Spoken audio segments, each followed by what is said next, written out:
What I realized was there was 49 people who wanted to shoot video on this new camera, fill up a card, and 49 people who had no idea what to do with it next. And I was sitting in the back of this little seminar with my little makeshift computer setup. I said, bring it back here. I can process that out and send you guys all home, give it a little color. And there was a lineup at my desk, and I flew back to Toronto and I said to my buddies, oh, there's a business here, fellas.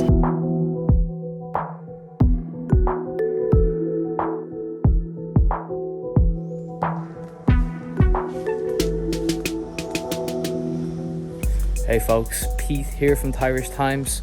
Recently, a lot of people have been asking me, Pete, what is it about interviews? Why do you do so many? And that got me thinking, yeah, what is it about interviews? Why do I do so many interviews? Well, I suppose the easy answer is, right now in my life, I'm on this real quest for knowledge and learning. And I've always been a person that has found it easy to learn from other people. So if you noticed, lately I've interviewed a lot of entrepreneurs.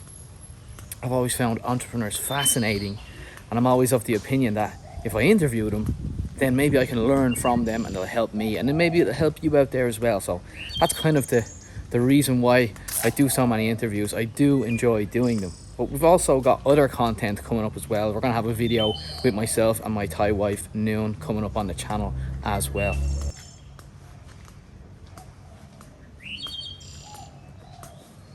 So my guest today is someone that a lot of you know from his YouTube channel, but not a lot of people know about his success and what he has achieved before he started his YouTube channel. So my guest today is Chris Parker from the YouTube channel Retired Working For You. Myself and Chris filmed 2 videos.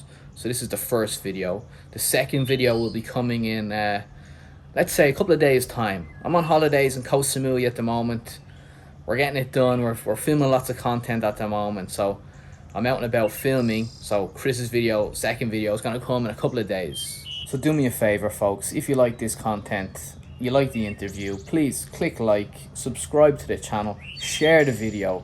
It all helps me out. I'm trying to grow this baby. We're trying to grow Thairish Times. We need your help to do it. So thanks very much. Let's go meet Chris Parker. Pete, Pleasure. we finally made it happen. Absolutely. It was exactly 1 year ago. We were on Soy 18 having beers. Me, you, and Jerome.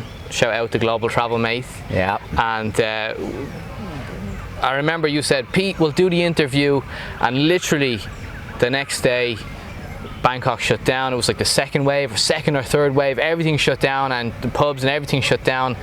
Just didn't happen. So here we are, 12 months later. You've blown up. So the timing's perfect for me, man. The timing's great. You've been doing an awesome job with this. I'm happy you're down in Samui, man. Thank you very much. Well, it's a pleasure to do this. And you know that I did make a video specifically for this interview because I wanted to sit down and hear and basically tap into the mind of Chris Parker. Oh boy, that's a dangerous game. Well, I want to go right back. I mean, a lot of people know where you're from already, but just tell the people that don't know where you're from. Okay, go ahead. Yeah, I'm from Peterborough, Ontario, but really I'd say Toronto's my hometown on a global scale. And grew up in Canada. I spent some time in Korea, spent some time in LA, and then now living the dream, man. Living the dream in Thailand. All right, so let's go all the way back. What was Chris Parker like as a kid? Oh, wow. Chris Parker as a kid, I was, okay, this is Peterborough now. So Peterborough, Ontario, Canada, affectionately known as the Peter Patch. Small city kid doing small city kid things before smartphones and the internet changed it all. So, you know, home before dark, right? Riding my bike, getting into trouble, you know, out making forts with friends. Just seeing what type of trouble we could cause as little kids running around Peterborough on our bikes after school. So the typical kind of kid's life, yeah? Yeah, typical Western kid's life anyway, and certainly what it used to be. I think it's changed a little bit now, but it was awesome. It was awesome just getting together with buddies and racing around and seeing what happened, man. Okay, so let's go into, say, when you were 18, 19. Yeah. What did you study at university? I studied economics at the University of Western Ontario. I had no idea what I wanted to do at the time, so I thought I'll just go and study economics. I wanted to get into the business school. This was a tough business school to get into, so I thought, hey, I'll start in economics and then I'll get really good grades and then end up switching into business school. And then university life kind of got in the way, the partying kind of superseded the good grades. And so I just ended up doing a 3-year economics degree over about 4.5 years. Yeah, I took a year off halfway through university and chased like an entrepreneurial business venture that never amounted to anything. Went back, finished most of my degree. I was a half credit short, but I decided at that time to just not stick around, get a one-way ticket to Korea, and without a degree being finished, half credit short. But I ended up finishing it over in Korea. Got the half credit at a university on the U.S. Army base over there in Seoul. So that brings me to my next question. Basically, if you look at it, right, I've been here for 11 years. And you've been here, I mean, you've traveled, you just mentioned Korea, so you've obviously traveled, and I know from doing the research, you've gone to many places in the world and you've seen a lot of stuff. I've often wondered about this. I call it the call to adventure, right? This is what I think. Certain people are predisposed to like get out of where they're from, where they're living, and go out and see the world. Yeah. Okay? Now, was there a moment in your life where you were like, I need to travel, man, I need to just get out what I'm doing? Oh yeah, 100%. Last year at university, I went down to Cuba for, we call it reading week, it's basically spring break. And me and a bunch of buddies went down to Cuba. And most people on that trip just stick in the all-inclusive resort, do the events, do the drinking games. But we ended up making some friends with some of the local Cubans down there who took us out to their hometown. And it just opened my eyes, man. It really did. So we spent the week exploring Cuba, parts of it which most people wouldn't go out and see, I guess. We got back to school. We had 2 months left until we graduated, except my half credit. And then I remember walking the exact moment. What you're talking about is cool because me and my buddy were walking across a parking lot, heading towards one of our final exams, and we're like, you know what? Like, we're about to finish and enter the real world. We got 2 paths we could take. We could either get a job, start climbing that corporate ladder, or we could get a one-way ticket somewhere. At the time, we had no idea where that would be, and we both kind of stopped in that parking lot, and we both kind of gave each other a nod and said, yeah, the call to adventure is ringing loud, man, and it just felt like we got a whole life ahead of us. We can always get back into the corporate ladder climbing thing. Let's get that one-way ticket. And we started, then the conversation got fun.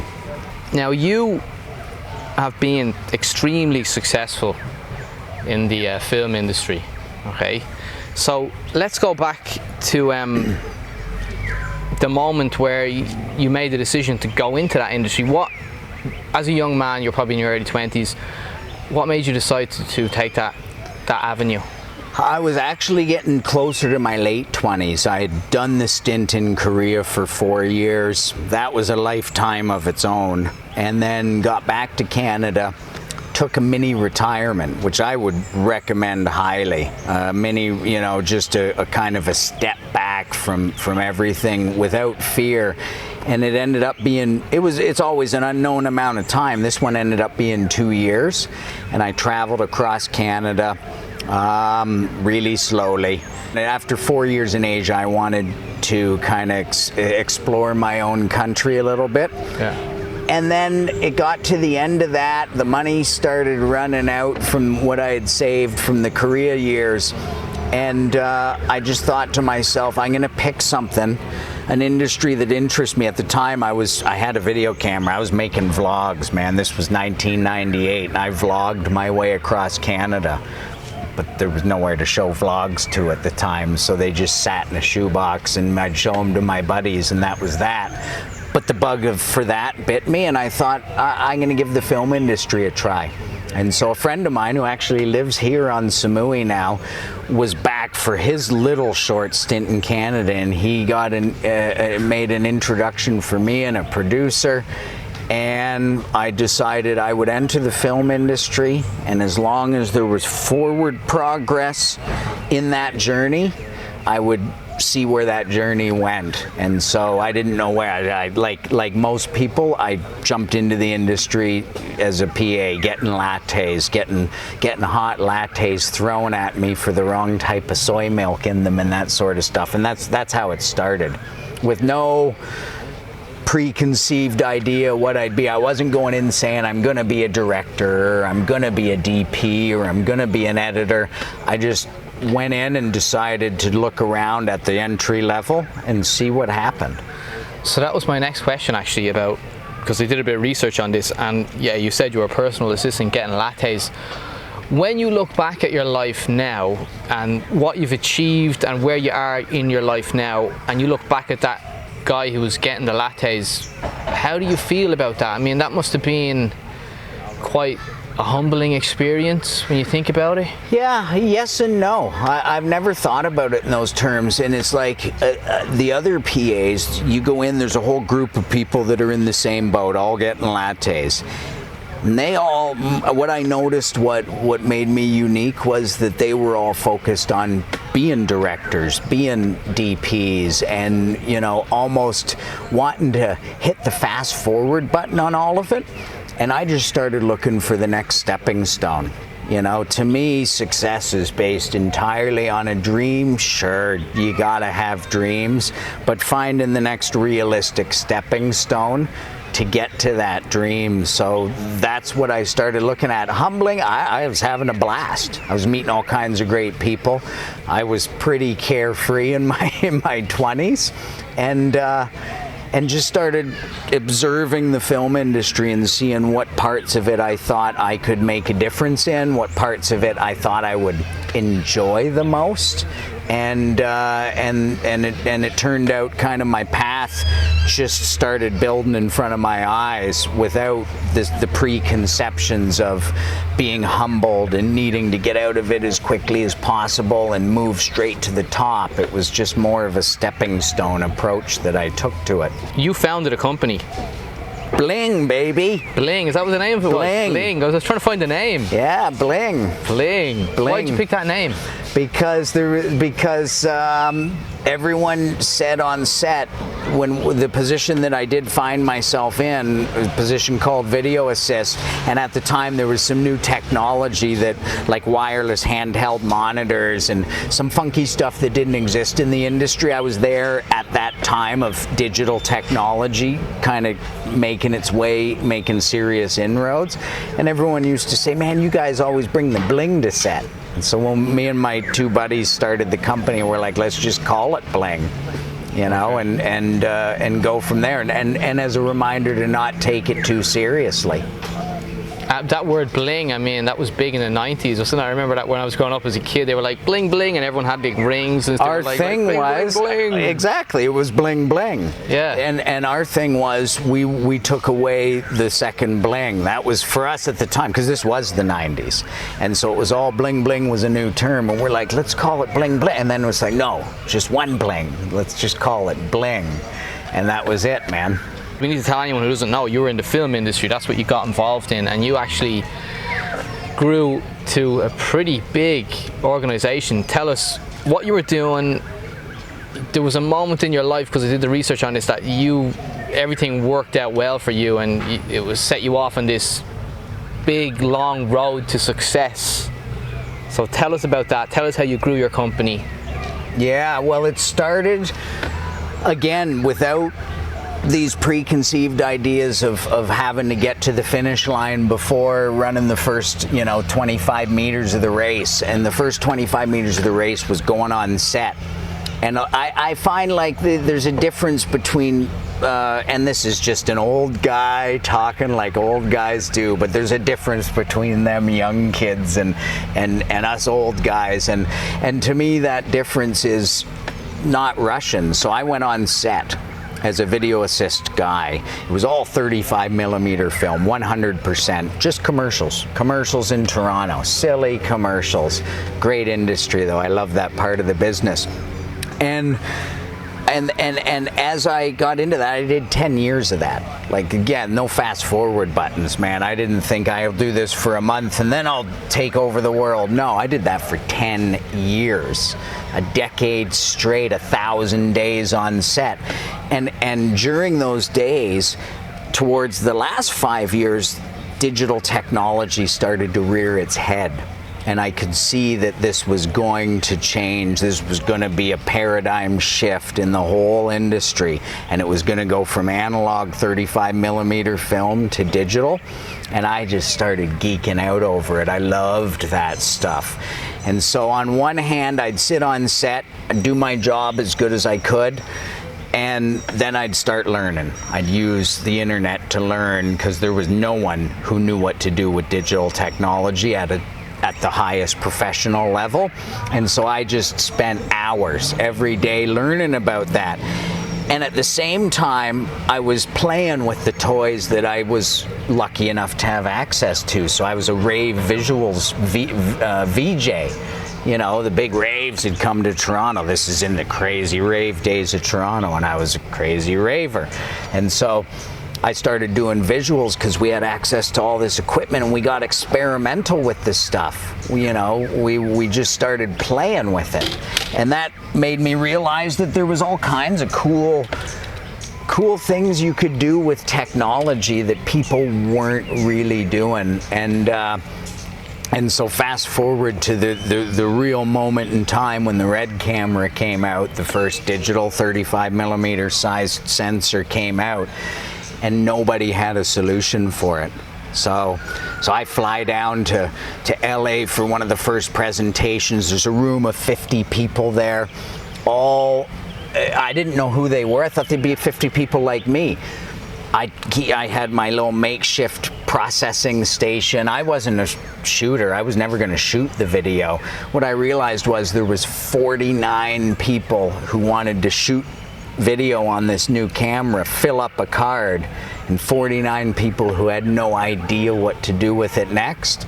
And I was sitting in the back of this little seminar with my little makeshift computer setup. I said, bring it back here. I can process that out and send you guys all home, give it a little color.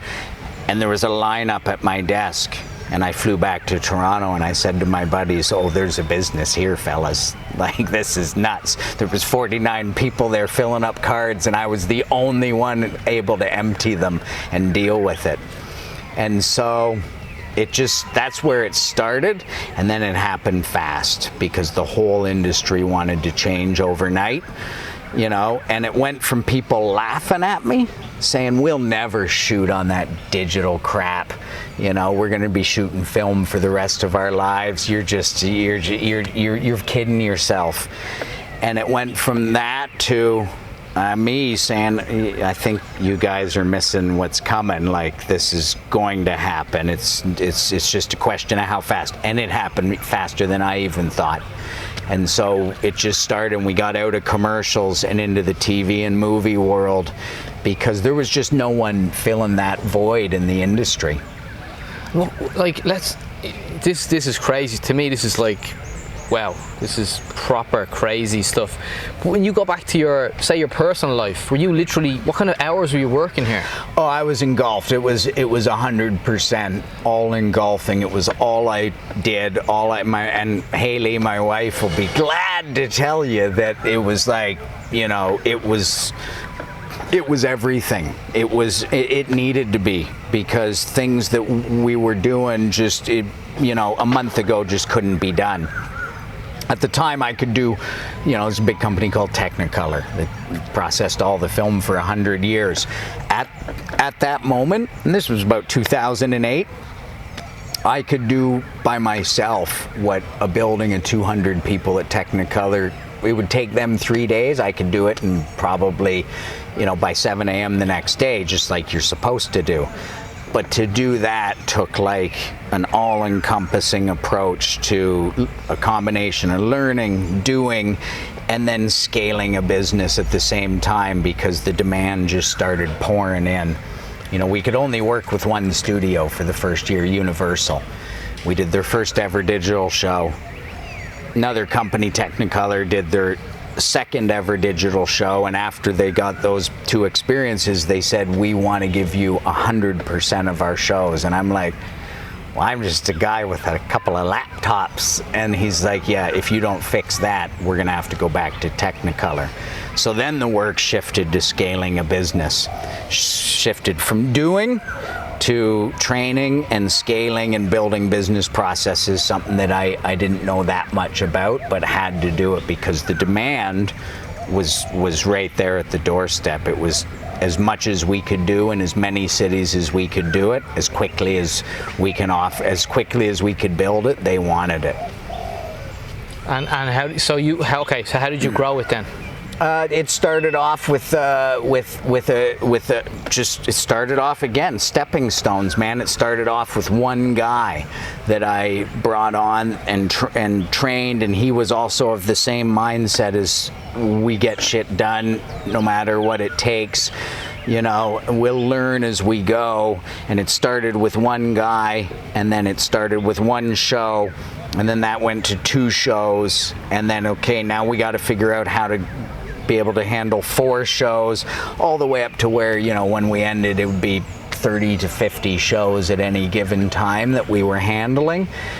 And it was just really, like I said, you couldn't have done it without living it. And it was working with good people who were all of the same mindset that, hey guys, this is fun, we're changing the world. We're literally changing how movies and TV shows, just the workflow, and it's not sexy, it's nothing, but for us it was, and it was exciting, and it was just how can we scale and maintain the quality, and it was that constant thing, and it lasted for years, and it started in Toronto, went to Vancouver, went to Atlanta, went to LA, went to New York, went to Albuquerque, and it just, as fast as we could build it while maintaining quality, that was the game, and it was fun, man. And what did Hayley think of all this? You must have been gone for days and weeks, and you've just gone off working. Where was she when she was used to it? Because I was a set guy. So when you're a set guy, you leave at 5 in the morning and you come home at 10 at night. So that was nothing new. It was the fact that it turned into more like 7 days a week. But she also saw, like, okay, there's good things happening that's going to benefit us personally, financially. So she was super supportive, and I'm sure there's times when she would have hated it, but she was super supportive through the whole process, and realizing that it was a passion, and it was looking really good, like it was going to pay off. Okay. There was a point that you said you actually began to hate what you were doing. What happened there? 3 years before I quit. It got too big. The money people got involved. So for us to grow as fast as we did, we had to bring in money people. We had to start buying companies. So to open New York, we'd buy a company. To open LA, we'd buy a company. It's the only way to do it as fast as we needed to do it. So that meant bringing in venture capitalists, bunch of money guys, and they suck the fun out of it all, man. It used to be about changing the game. It used to be about the art of making a show. Who's the DP? what do they want to achieve with the look of the show? And then the conversation became more about spreadsheets and money and return on investment, which I get. That's their game, and who's going to throw in a bunch of money if that's all they care about? I get it, but it doesn't make me happy to live like that. So it got to the point where it was just no longer any fun. And as I said, I got into it saying I'll go as long as there's forward progress. Felt like the forward progress had ended, and now we were just maintaining this hamster wheel, which was a big, fruitful machine, but it just wasn't satisfying anymore. So it felt like it was time to turn the chapter. How did you get out? What was the thing? What did you do to get out?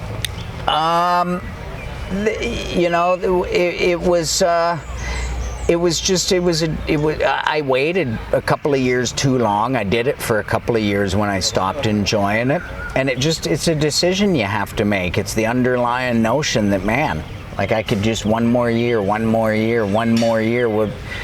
you start having that thought of, one life, you only live once, one more year starts to feel meaningful.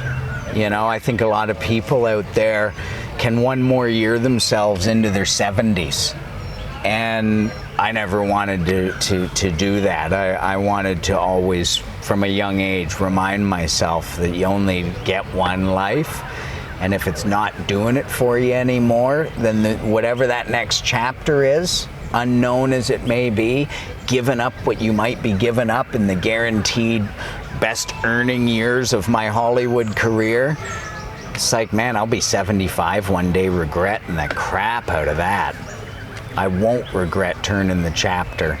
And so it was just a decision that had to be made. It's internal, man. It's all in your head. You want to do something, you really want to do it, you just have to go for it. You have to decide to do it.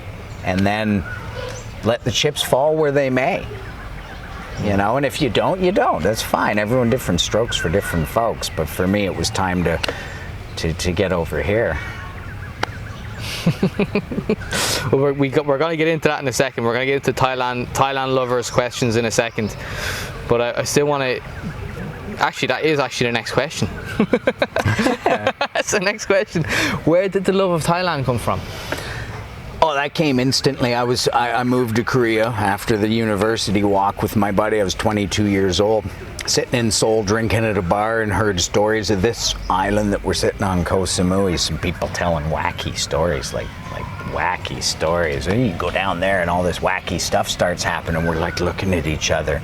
The next week, same guy, we went together, the guy I was walking in the parking lot with, and we're like, let's book a ticket and see what that place is like. And so we came here in '94, and I instantly fell in love with the place, everything about it. I love the wild nature of Samui. It's a bit of the Wild West. Laws are kind of, they're a little bit optional down here. The type of person, everything about it I just fell in love with. And so came here. I marvel at the people who come for a couple of weeks and never leave. I came for 25 years before moving here. So, I'm not the most impulsive guy, but I always dreamed of doing it and then made it happen. Okay, so let's get into, I suppose, the business end of Samui, because you have built the ultimate private villa. Now, I've yet to see this, but I've seen it on videos on YouTube.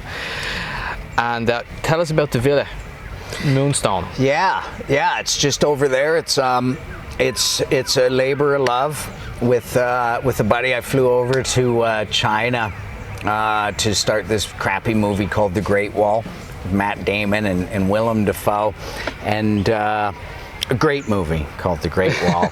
And when you're doing workflow, you don't really care if it's good or bad. But anyway, I thought, I'm all the way over in China, I'm gonna come see my buddy in Samui, and came down here and went back to the little spit of land in the very northeast tip of Samui, where the sunsets are the best in the island. I've been going there since the 90s. and when there was nothing on it, and decided I'd buy a piece of land and one day build a villa there. And then it got to the point where it was like a few years later, and everything was getting developed around it. My buddy called me, he's like, it's time to develop that piece of land of yours. I'm like, oh crap, I don't have enough money to develop that piece of land. I'm gonna have to sell it. And he's like, no, they don't. There's no more land like that on Samui.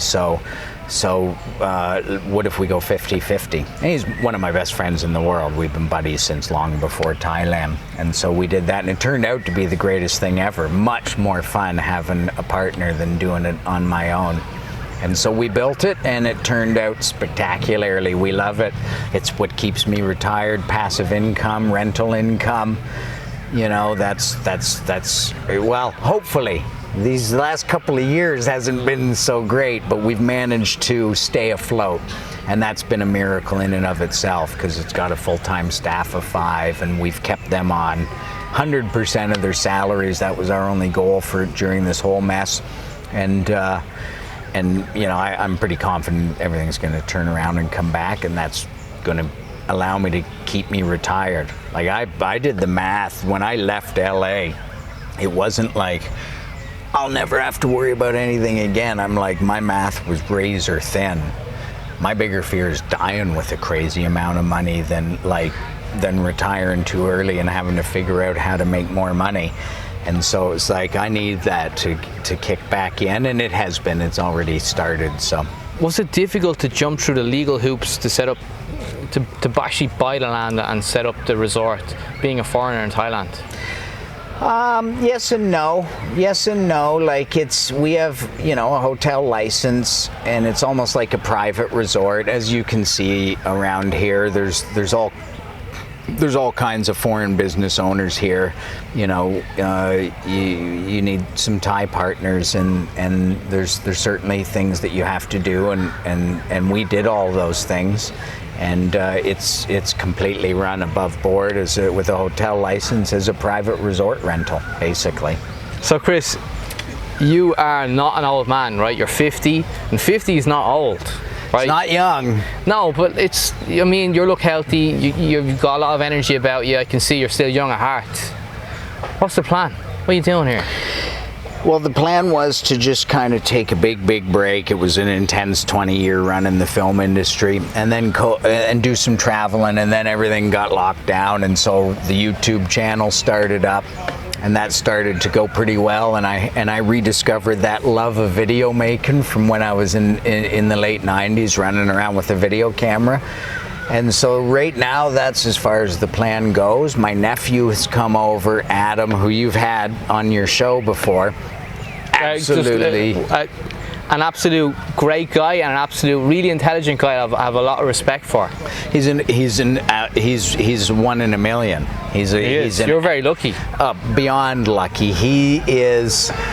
Like, he gives young people a good name, let's say. Like, he's curious, he's ambitious, you can put him in he can talk to a 75-year-old and a 20-year-old and a 10-year-old, and he's just got this natural curiosity and positive energy about him, and that guides his life. And yeah, super lucky on many levels to be able to work with him. So he's come over. He called me up and wanted to come and you know, use his new business degree to see if we can build some businesses around my YouTube channel and our now shared love of Thailand. I don't want to stop you there, but I want to get into that in the next video. I don't want you to spoil it, because I know that we've got some good stuff coming up in the next video. See, he's a pro now. He's got the part one and the part two. I don't want to lead you down that avenue. Yeah, we got, because I know what's coming, and in part two, and part two is going to be a good one. Okay. So listen, we'll end part one. Yeah, man. And it's been a pleasure. Yeah, it's We'll good. stop the camera now. We'll get another Leo, and then we'll go straight into part two. All right. So part two is where all the Leos come. And this is where I'm going to plug the channel.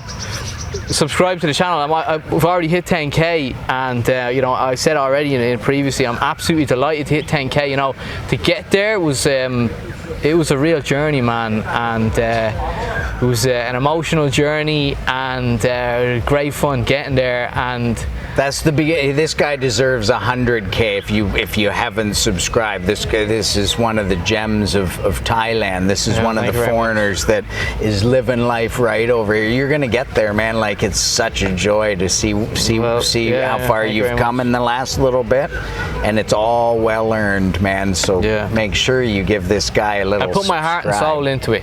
I ain't gonna lie, I went all in on it. I was like, you know what, 10k is what, just want 10k. Yeah. If 15k or 20k comes, then it comes, but just give me 10. He needs 100, so as I like to say, just tickle that little subscribe button for Pete. The guy deserves it more than anyone I know, him and Dana. Yeah, Dana deserves it as well. He deserves it as well. I feel like I'm right in the vlog now. When you were like, tickle this, I feel like I'm right here. I'm like you know, here I am, a subscriber. I was one of your first 1,000 subscribers. Oh really? Yeah. Oh wow. Yeah. Crazy. We'll get into that in the next one. I don't want to keep going. Anyway, we'll see you in part 2.